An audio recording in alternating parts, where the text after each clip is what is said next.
Hello everyone, welcome to Percussionology. My name is Rob Sullins, where I'll be teaching percussion with students and teachers in mind. Today I wanted to take a little bit of time and talk about 8 on a hand. This is one of the cornerstones for percussion, and every student plays, whether they're a beginning percussionist all the way through high school and even college and beyond. I wanted to take a little bit of time and kind of go over some very beginning fundamental ideas about teaching 8 on a hand. When teaching 8 on a hand, there's usually 2 general philosophies that are covered. One, it's starting in the up position, or the other starting in the down or set position. I'm going to go over both of those and show you some different ways to handle these and some information that you probably just need to make sure you address with your students depending on which of these 2 ideas that you pick. I usually start with the up position because it's a lot fewer things for students to think about, especially if you're starting with a very beginning student who's never done it before. The up position usually looks like this, where both beads are set here in the forte or fortissimo volume. If you're starting here, basically what we're trying to do is strike the pad and get everything to be a nice relaxed stroke, and we're trying to get the beads to come up to the same position every time. So if I'm going something along this, 1, 2, ready, play.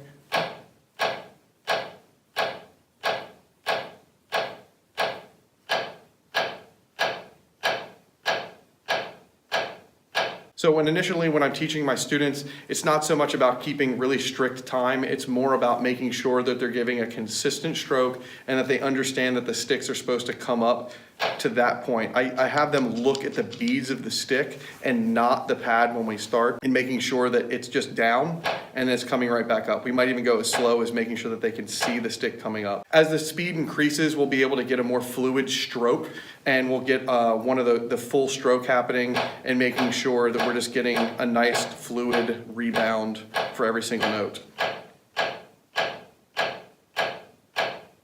One of the things when you're teaching in the up position is that eventually you're going to have to teach the students how to start in a down position to get to the up position. If you're starting in the down position, there's a number of other things you have to begin to consider. So if you're starting here in the down position or in the set position, the first thing that students are going to have to understand is how to lift the stick before they even begin to approach the drum. Once the students are set, very first thing that I would do is, if we're starting in the down position and we're going to lift up to a fortissimo, is I would make sure that the students understand how to lift on count 4 before they play.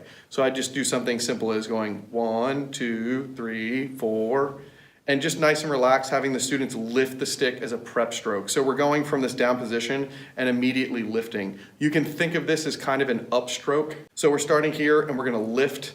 And then once the students are comfortable counting 1, 2, 3, 4, and I actually have them tracking their eyes on the bead, I'll make sure that from that point, that then they can begin playing notes after that. So they'll literally have to go 1, 2, 3, 4, 1, 2, 3, 4, 5, 6, 7, 8. If you don't do the impulses with counting, you can just simply go 1, 2, 3, 4, 1, 2, 3, 4, 5, 6, 7, 8. Once we have that established, the trick is on the 8th count is we're going to have to make sure that the stick is actually stopping in our down position again, and that will be a downstroke. So on count 8, the students are now going to have to know how to downstroke the stick, which is striking the pad and then rebounding to a lower height.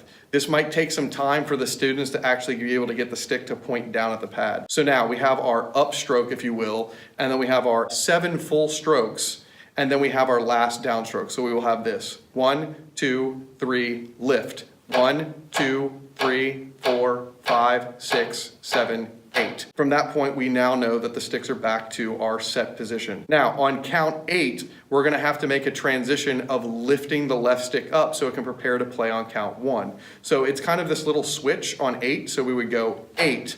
And at that time, basically, we're doing this nice relaxed lift, 8. So this is going to prepare the stick to play on count 1. So if we're doing that, I would add literally just 1 note. So we would go 1, 2, 3, lift. 1, 2, 3, 4, 5, 6, 7, 8. I might have the students say switch here, and I want to make sure that they understand that the stick has to come up to the height and it's nice and relaxed. Once I have that in place, what I can do is I can start with the left hand like I did at the beginning and lift on count 4 just to get them ready for it. So I have them go 1, 2, 3, lift. 1, 2, 3, 4, 5, 6, 7, 8. Okay. On this 8 count, we're actually going to have to stop down. So it'll be 1, 2, 3, 4, 1, 2, 3, 4, 5, 6, 7, 8. So again, we have our downstroke. And then finally on that count 8, if we're having a release note, we're gonna have to lift on count 8 and potentially play one downstroke at the end. Putting that all together, you would end up having something like this. 1, 2, 3, lift. 1, 2, 3, 4, 5, 6, 7, switch. 1, 2, 3, 4, 5, 6, 7, switch, down. It's important that students understand how to use their 4 basic strokes because the 4 basic strokes are what allows students to look relaxed and be fluid in what they're doing. If they're not using the appropriate stroke type at the correct time, usually students look stiff and awkward. Not using the appropriate stroke type at the correct time can also lead to unbalanced sounds. Usually students wait too late to lift the stick, so it causes a velocity change, which is the speed that the stick travels, and causes bumps in the sound. So if I'm playing the first note and I lift late, 1, 2, 3, 4, 1, 2, 3, 4, it initially is gonna have a louder sound on the first note, and it might actually cause the students to be early or late. Same thing when we transition, 1, 2, 3, 4, 1, 2, 3, 4, 5, 6, 7, 8, 1, 2. It just makes it a little bit awkward. Some other things that usually occur when you're trying to get students to downstroke is that they're gonna try to make the stick stop down. One thing I tell my students when I'm teaching the downstroke for the first time is not to kill any bugs. A lot of students, if they're starting in the up position, will try to hit the pad and squeeze the stick, and it's getting a really harsh sound, instead of it just being like a normal 8 on a hand stroke and just starting on 1.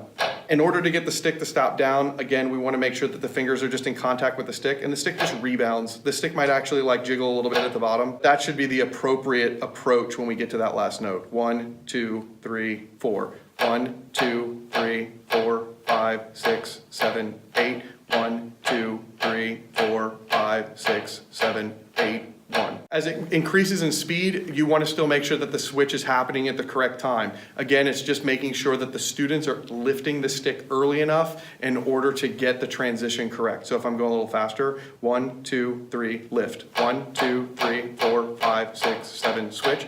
2, 3, 4, 5, 6, 7, switch. 1. Just to count off. 1, 2, 3, lift.